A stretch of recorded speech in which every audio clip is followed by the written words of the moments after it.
오늘 하나님께서 주시는 말씀은 사무엘상 3장 1절에서 10절까지 말씀입니다. 사무엘상 3장 1절에서 10절.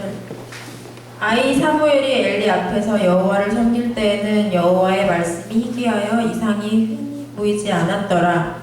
엘리의 눈이 점점 어두워 가서 잘 보지 못하는 그때에 그가 자기 처소에 누웠고 하나님의 등불은 아직 꺼지지 아니하였으며 사무엘은 하나님의 궤에 있는 여호와의 전 안에 누웠더니 여호와께서 사무엘을 부르시는지라 그가 대답하되 내가 여기 있나이다 하고 엘리에게로 달려가서 이르되 당신이 나를 부르셨기로 내가 여기 있나이다 하니 그가 이르되 나는 부르지 아니하였으니 다시 누우라 하는지라. 그가 가서 누웠더니 여호와께서 다시 사무엘을 부르시는지라.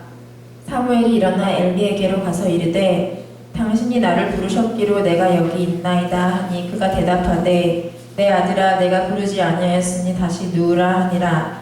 사무엘이 아직 여호와를 알지 못하고 여호와의 말씀도 아직 그에게 나타나지 아니한 때라 여호와께서 세 번째 사무엘을 부르시는지라. 그가 일어나 엘리에게로 가서 이르되 당신이 나를 부르셨기로 내가 여기 있나이다 하니 엘리가 여호와께서 이 아이를 부르신 줄을 깨닫고 엘리가 사무엘에게 이르되 가서 누웠다가 그가 너를 부르시거든 내가 말하기를 여호와여 말씀하시옵소서 주의 종이 듣겠나이다 하라 하니 이에 사무엘이 가서 자기 처소에 누우니라.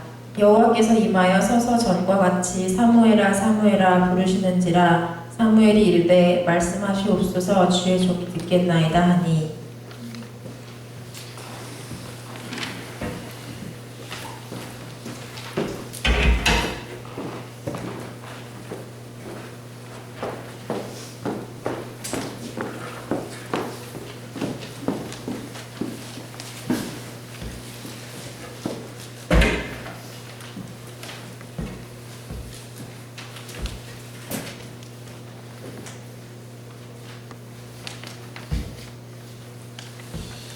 오늘 본문 10절까지 말씀을 함께 보았는데 오늘 다 다룰 수 있을 것 같지는 않습니다. 내용이 좀 많아서 오늘과 다음 주 두 번에 걸쳐서 하도록 하겠습니다. 2014년 새해 첫 주일입니다. 엄청난 눈으로 시작하지 않았습니까? 새로운 한 해를 시작하는 여러분 모두에게 그리스도의 은혜와 하나님의 평강 그리고 성령님의 동행하심이 늘 함께하기를 축원드리면서 말씀을 보도록 하겠습니다. 우리 사무엘서를 계속 보는데 부족 중심의 형태를 지녔던 사사시대에서 통일 왕정으로 가는 이스라엘 과도기 역사를 기록한 책이 사무엘서라고 했습니다. 그 두 시대의 다리 역할을 했던 사무엘은 여러 가지로 어려운 시기에 하나님의 부름을 받았습니다. 사상에 보면 당시 상황을 단적으로 보여주는 구호 같은 것이 있었죠. 이스라엘에 왕이 없어 각기 자기 마음대로 살았더라. 이렇게 구심점이 없었던 이스라엘은 영적 광야를 헤매고 있었고 이미 지난 2장에서 사무엘서에서 보았듯이 종교적으로도 제사와 제사장이 땅에 떨어져 부패와 타락의 길을 걷고 있었습니다.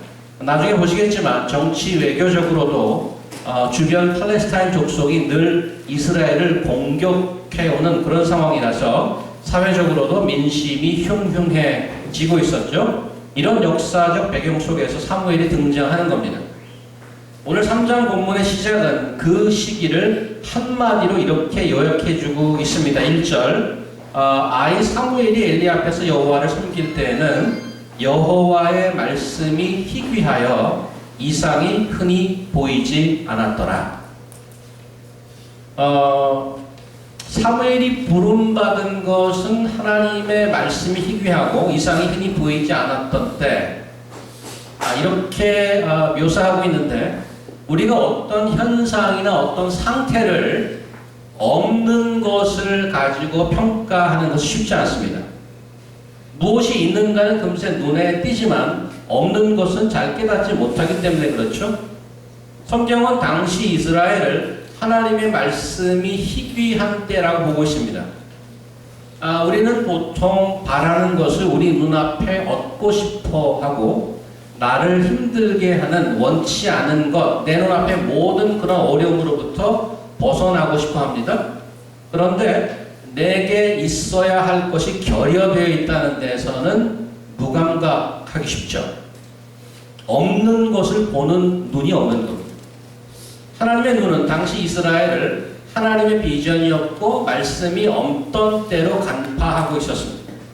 여기서 말하는 이상, 비전은 구약 시절 하나님께서 선지자들에게 말씀을 전달하던 방법이었는데 아모스서를 한번 보도록 할까요? 아모스서 이렇게 기록되어 있습니다. 이상에 관해서.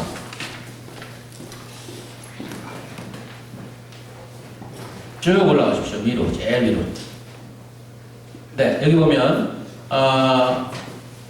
유다 왕 우시아의 시대 곧 이스라엘 왕 요아스의 아들 여로보암의 시대에 지진 전 2년에 드보와 목자 중 아모스가 이스라엘에 대하여 묵시받은 말씀이라. 여기 묵시라는 것이 아마 이상으로 번역되어 있을 텐데 그 밑에 호세아서 볼까요? 내가 여러 선지자에게 말하였고 이상을 많이 보였으며 선지자들을 빙자하여 비유를 베풀었노라. 그래서 구약의 이상, 비전이라면 하나님께서 말씀을 전달하는 도구로 사용되어 있습니다. 사무엘 당시 하나님의 말씀은 물론이고 그 말씀을 전달하는 그 비전도 없었다는 말이 됩니다. 하나님의 백성 속에서 그의 말씀이 희귀하다는 것은 간단한 얘기는 아닙니다. 그저 여러 가지 중에 하나가 없는 게 아니라 굉장히 심각한 상태입니다. 하나님께서는 태초에 온 만물을 말씀으로 창조하지 않았습니까? 그 다음에 자기 백성을 노예된 이집트에 꺼내주시고 거룩한 백성을 살도록 무엇을 주셨습니까? 십계명과 율법, 즉 언약의 말씀을 주셨습니다. 그리고 그 언약을 잘 지키나 안 지키나 보시려고 하나님께서 또 무엇을 보내셨습니까? 선지자들을 끊임없이 보냈는데 선지자들의 잡이 뭐예요? 하나님의 말씀을 쏟아내는 거죠. 신약으로 넘어가서 히브리서 1장 1절 지금 보면 이렇게 히브리서는 정리하고 있습니다. 시작을 옛적의 선지자들로 여러 부분과 여러 모양으로 우리 조상들에게 어떻게 말씀하신 하나님이 모든 날 마지막에 아들로 우리에게 말씀하셨으니 이 아들을 마귀의 후사로 세우시고 또 저희 말미암아 모든 세계를 지으셨느니라. 히브리서 시작을 말씀하시는 하나님으로 시작한단 말이죠. 옛날의 선지자들로 통해서 말씀하신 하나님께서 이 당시 히브리서가 쓴 신약 당시에는 이제 아들을 통해서 말씀하신다. 그래서 revealing God, communicating God, speaking God. That's what Bible is talking about. 그래서 태초부터 시작하여 하나님의 역사는 말씀의 역사였습니다. 하나님이 계신 곳이면 언제나 말씀이 있었고 말씀이 있는 곳이 바로 하나님의 임재가 있는 것입니다. 그런 하나님의 말씀이 오늘 사무엘상 3장에 사라진 겁니다. 이상도 없고 말씀도 희귀합니다. 말씀이 없다는 것은 지금 보았듯이 하나님이 안 계신 것입니다. 말씀이 없다는 것은 하나님이 떠나신 겁니다. 하나님의 백성에게 하나님이 없다면 더 이상 하나님의 백성이 아닌 거죠. 이것보다 더 심각한 상태가 어디 있겠어요? 그러면 하나님의 말씀이 왜 희귀해졌을까? 하나님께서는 그 시간까지 말씀으로 이스라엘 백성을 구하시고 이끌어 오셨는데 왜 사무엘 당시 백성들로부터 떠나신 것일까?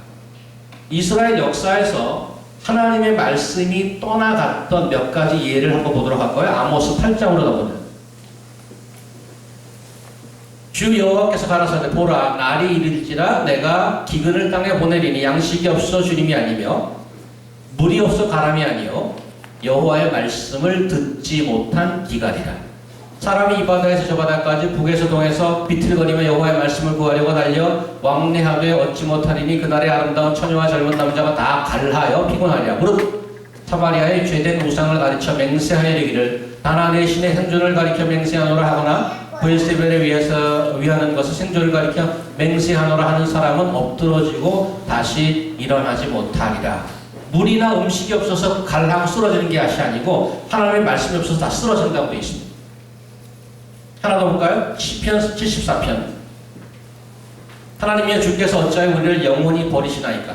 어찌하여 주의 치시는 양을 향하여 진노의 연기를 바라시나이까? 9절로 넘어가면 우리의 표적이 보이지 아니하되 보이지 아니하며 선지자도 다시 없으며 이런 일이 얼마나 오래됐는지 우리 중에 아는 자가 없나이다. 시편 기자가 부르짖기를 하나님 왜 화내세요?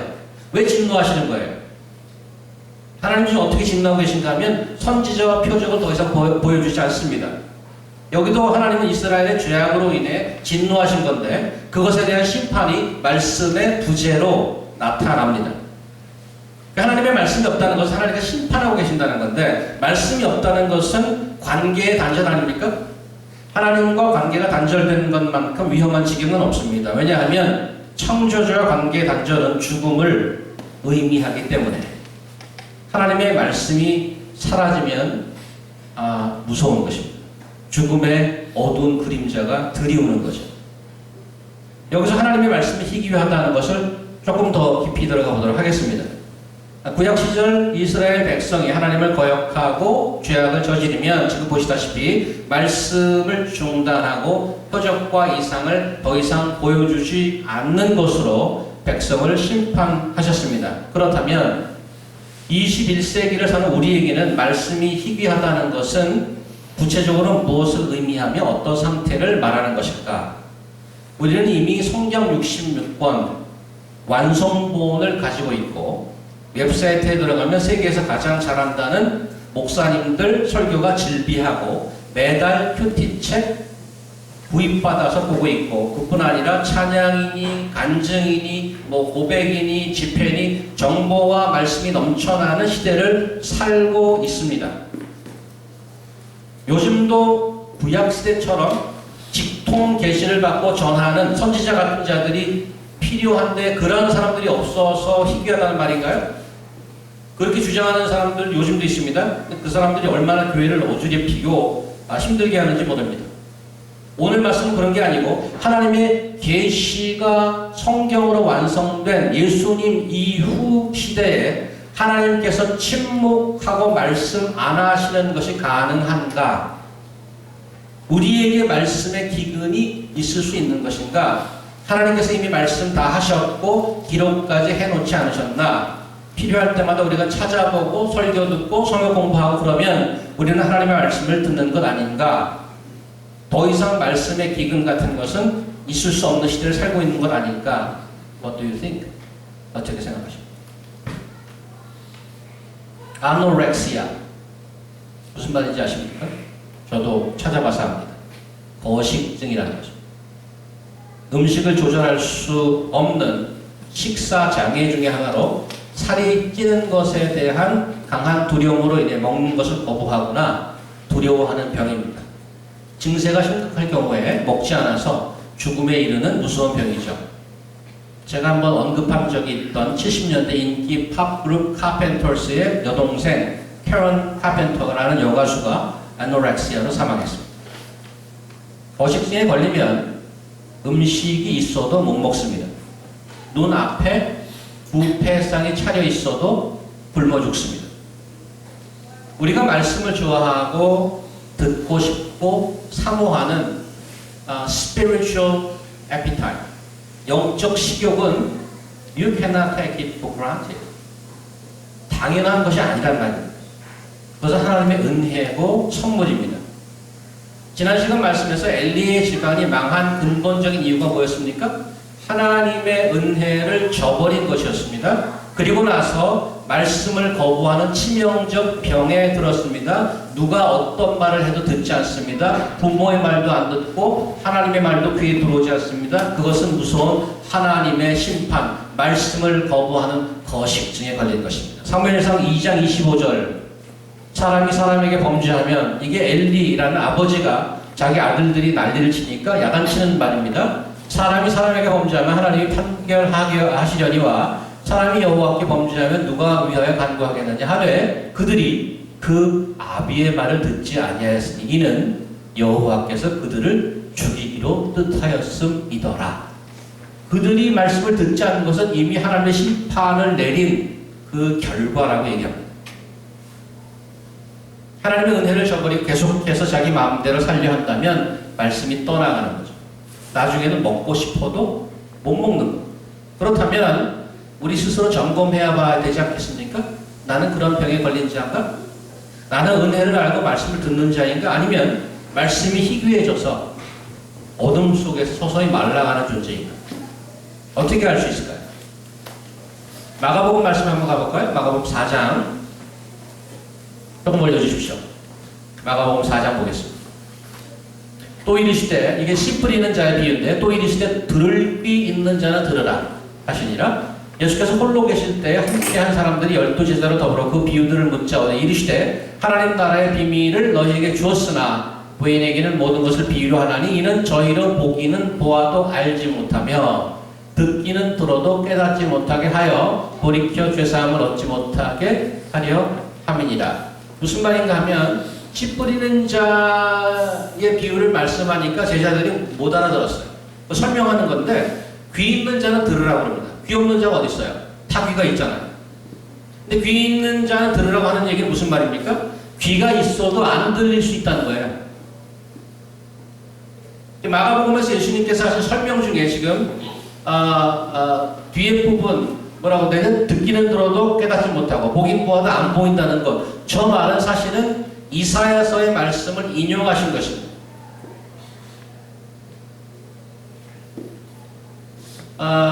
그 예수께서 인용한 이사야서 원문을 한번 가보겠습니다. 원문에 뭐라고 써있는가요? 여호와께서 가라사대 가서 이 백성에 이르기를, 여호와께서 이사야를 보내면서 잡 디스크리션을 줍니다. 가서 이렇게 전하라고. 이사야 선지에게 어떤 잡 디스크리션을 주냐면 너희가 듣기는 들어도 깨닫지 못할 것이요 보기는 보아도 알지 못하리라 하여 이 백성의 마음으로 둔하게 하며 그 귀가 막히고 눈이 감기게 하라. 염려컨대 그들이 눈으로 보고 귀로 듣고 마음으로 깨닫고 다시 돌아와 고침을 받을까 하더라. It sounds like God tried to stop them from hearing that. 하나님께서 그 말씀을 전달하려고 하는 게 아니라 막으려고 하는 것 같아요, 지금. 왜 그러실까? 아니, 지금 열심히 전해도 시원치 않은 판에 하나님께서 말씀을 거두어가는 모습입니다. 왜 그러실까요? 이스라엘의 진인 문제가 뭐였었죠? 왜 그렇게 하나님께서 말씀을 거두어 가시냐? 총체적인 문제가 1장에 이렇게 나와 있습니다. 1장에 이 백성이 하늘이여 들으라, 땅이여 귀를 기울이라. 여호와께서 말씀하시기를 내가 자식을 양육하였거늘 그들이 나를 거역하였도다. 손은 임자를 알고 나귀는 주인의 구유를 알건만은 이스라엘은 알지 못하고 나의 백성 깨닫지 못하도다 하였도다. 슬프다 범죄한 나라여 허물진 백성이요 행악의 종자여 행위가 부패한 자식이로다. 그들이 여호와를 버리며 이스라엘의 거룩한 자를 만홀히 여기며 멀리 물러갔도다. 이사야서의 최종 66장 마지막 결론은 굉장히 희망적입니다.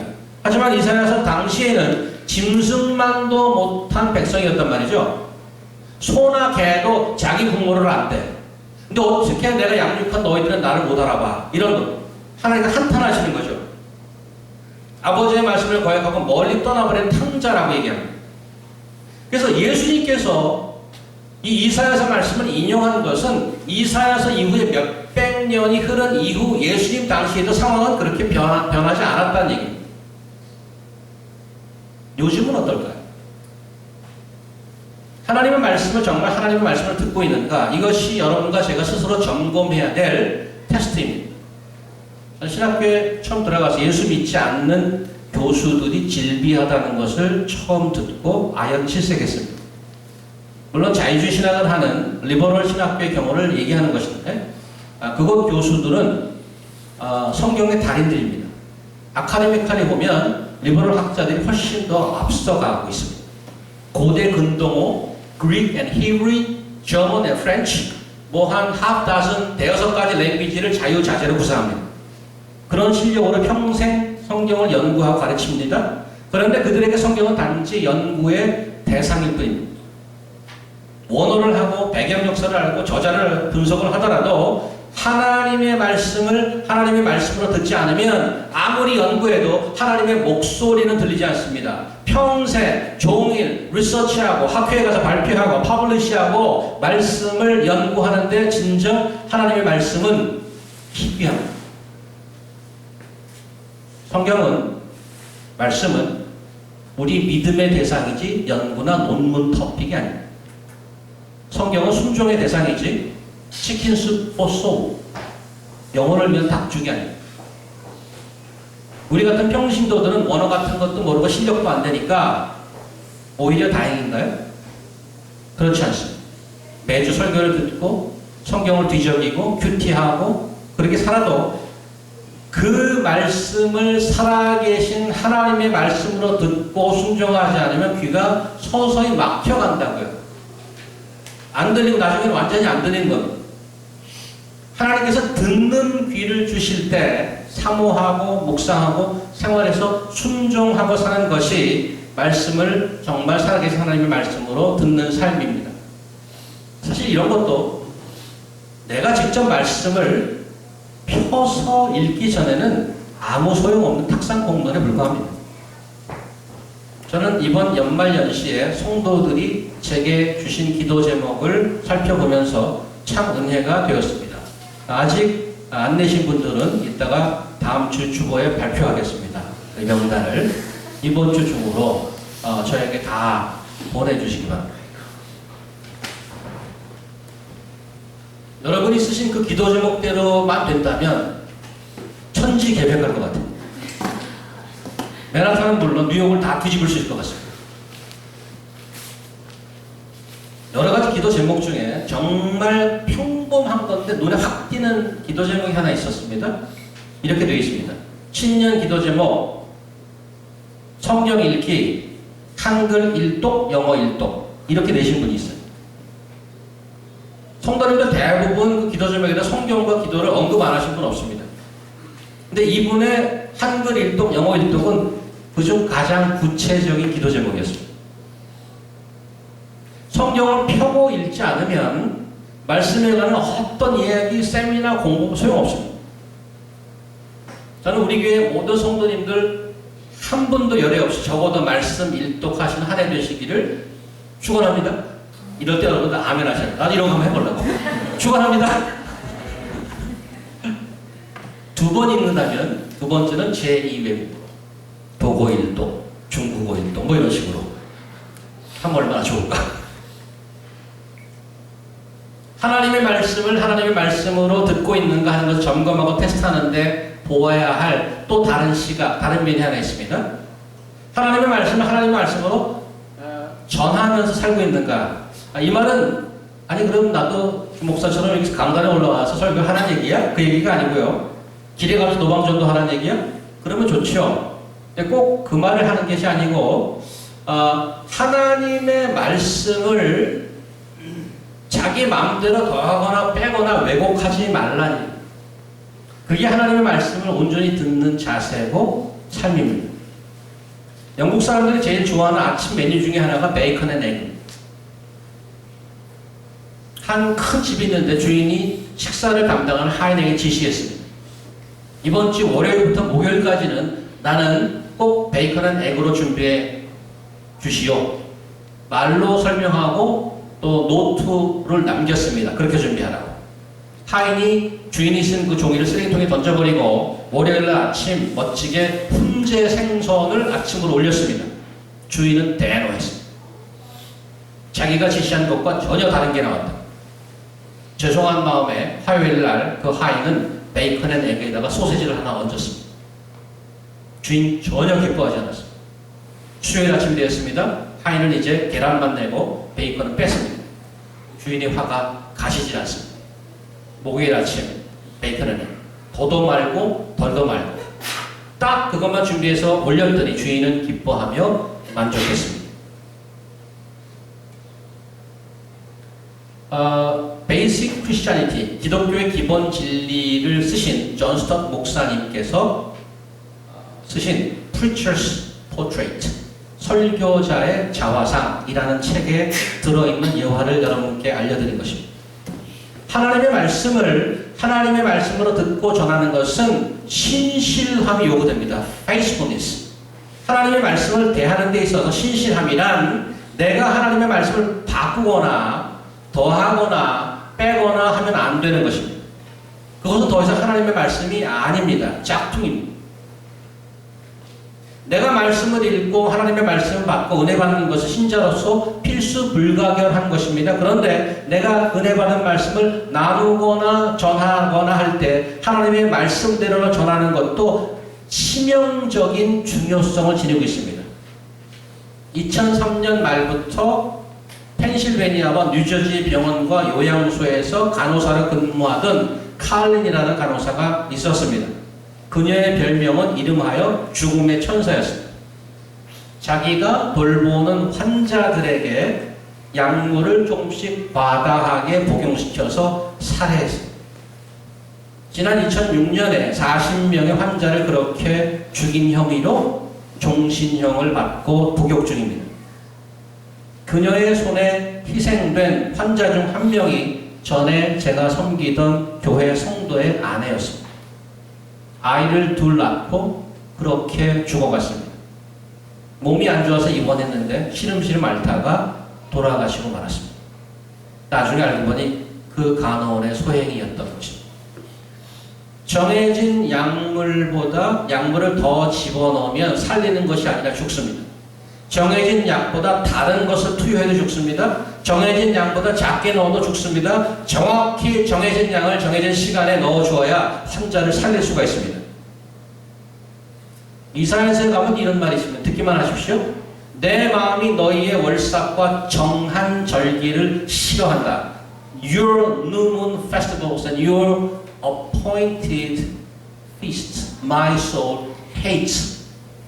너희들이 네 마음대로 정한 무슨 집회 이런 거 I don't like it. I hate it. 계시록 이런 말이 있죠. 내가 이 두루마리의 예언의 말씀을 듣고 모든 사람에게 증언하느니 만일 누구든지 이것들 외에 더하면 하나님이 이 두루마리에 기록된 재앙들을 그에게 더할 것이요 만일 누구든지 이 두루마리의 예언의 말씀에서 제하여 버리면 하나님이 이 두루마리에 기록된 생명나무와 및 거룩한 성에 참여함을 제하여 버리리라. 성경은 우리 마음대로 더하거나 빼거나 하는 것을 허용치 않습니다. 우리 복음으로 하나 되는 교회가 하나님의 말씀을 하나님의 말씀으로 듣고 전하는가는 아무리 강조해도 지나침이 없습니다. 특히 말씀을 가장 많이 다루어야 하는 저 같은 사람은 대단히 주의해야 됩니다. 여러분의 기도와 각별한 분별이 요구됩니다. 제가 베이컨 앤 에그 말고 프라이스나 케이크 준다고 어우 좋아하고 박수 치면 안 됩니다. 나 저거 좋아하는 건데. 여러분이 소세지 앤 에그 좋다고 그거 달라고 해도 안 됩니다. 여러분이 주인의 인스트럭션, 즉 성경 말씀을 분별할 수 있는 눈을 가지셔야 됩니다. 오늘 사무엘서 3장 시작이 하나님의 말씀이 없이 어둡게 시작합니다. 그런데 동시에 사무엘을 통해 하나님께서 다시 은혜를 베푸시죠. 다음에 보게 될 3장 뒷부분 한번 보실까요? 뭐라고 은혜를 베푸시는지. 사무엘이 자라매 여호와께서 그와 함께 계셔서 그 말로 하나도 땅에 떨어지지 않게 하시니 단에서부터 부엘세바까지 온 이스라엘이 사무엘은 여호와의 선지자로 세우심을 입은 줄을 알았더라. 여호와께서 실로에서 다시 나타나시되 여호와께서 실로에서 여호와의 말씀으로 사무엘에게 자기를 나타내시니 사무엘의 말이 온 이스라엘에 전파되니라. 이스라엘은 나와서 블레셋 사방과 싸우려고 이거는 뭐 다음에 할게요. 메마른 땅에 풍성한 단비를 주듯 말씀을 거두어 가셨던 하나님께서는 사무엘을 통해 다시 이스라엘 전역에 말씀을 보내십니다. 하나님께서 다시 말씀을 주셨다는 것은 그 백성을 내치지 않으셨다는 말입니다. 말씀이 살아있는 한 소망은 살아있습니다. 사무엘은 선지자 시대를 연 인물이 되었습니다. 여호와께서 여호와의 말씀으로 사무엘에게 나타나셨습니다. 그 말씀을 받은 사무엘은 온 이스라엘을 다니면서 전파했습니다. 이것이 은혜의 사인입니다. 하나님의 말씀이 막히지 않고 힘있게 그 백성들에게 흘러가고 전파되고 부어질 때 그 백성들은 다시 살아나는 것입니다. 사랑하는 형제자매들, 여러분의 현 상태를 가장 잘 표현한 것은 어떤 것일까요? 성공의 가도를 향해 한 걸음 한 걸음씩 나아가고 있는 전망 좋은 유학파? 안정된 직장을 잡고 더 큰 세계를 향해 꿈을 펼쳐가는 중? 이제 준비 기간을 마치고 본격적인 공부의 길로 들어서는 기대감? 아니면 현실적 어려움을 딛고 안정과 발전을 도모하는 중? 지금은 무척 어려운 시간이지만 신앙으로 견디면서 출구를 모색하는 중. 제가 여러분의 상태를 비슷비슷하게 다 맞추지 않았습니까? 외형적으로 현상으로만 보이는 부분입니다. 기도 제목 하나 더 소개해 드리겠습니다. 제가 받은 기도 제목 중에 이런 게 있었습니다. 제가 축복의 통로가 될 수 있도록 해주시고 저로 인해 주위 분들이 은혜를 받고 행복해졌으면 좋겠습니다. 끊임없이 사사들을 보내지고 제사가 드려지고 제사장도 있던 시절인데 하나님의 말씀이 희귀했습니다. 비전도 없고 꿈도 없었습니다. 그때 하나님께서는 어린 사무엘을 통해서 메마른 땅에 단비를 내리듯 어둠 속에 한 줄기 빛을 비추듯 다시 말씀으로 찾아오셨습니다. 하나님의 백성은 다시 소망을 붙들 수 있게 된 것입니다. 새해가 우리에게도 시작됐습니다. 여러분의 한 해 어떻게 전망하십니까? 외형적인 현상으로만 전망하시겠습니까? 아니면 잘 보이지 않지만 내 안에 생명의 말씀의 유무로 예측해 보시겠습니다. 그동안 말씀이 희귀하여 어둠 속에서 내 영혼이 야위어 갔다면 이제 신실하게 말씀을 듣고 내 속에 메마름을 해결함과 동시에 기쁨으로 흘려보내어서 기근으로 죽어가는 이웃에게 회복의 물줄기를 대는 그런 삶으로 채워보지 않으시겠습니까? 하나님의 말씀을 받아서 전하는 빛의 자녀, 축복의 통로가 되보지 않으시겠습니까? 2014년 한 해 말씀이 육신이 되어서 우리 가운데 오신 하나님, 예수 그리스도 그분을 매일매일 만나시고 세상이 감당할 수 없는 말씀의 사랑으로 거듭나는 복음으로 하나 되는 성도 여러분 다 될 수 있기를 축복드리며 기도합니다. 함께 기도하시겠습니다. 하나님 감사합니다.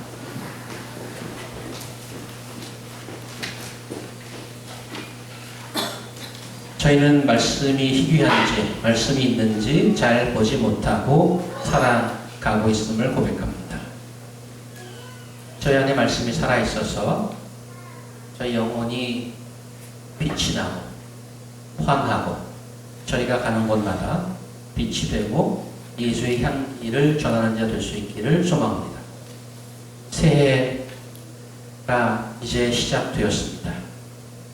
올 한 해 말씀의 사랑으로 거듭나기를 소망합니다. 저희를 말씀으로 찾아오신 주님과 부지런히 만나고 대화하고 기도하고 그러는 가운데 하나님을 아는 지식, 그리스도를 아는 지식에 잘 아는 저희들 될 수 있도록 하나님 인도하여 주시옵소서. 저의 삶을 통해서 또 영혼의 기갈로 죽어가는 많은 영혼들이 저희를 통해서 받아 누리는 말씀의 축복으로 말미암아 살게 되는 그러한 역사를 하나님께서 허락하여 주시옵소서. 예수 그리스도의 이름으로 기도합니다. 아멘.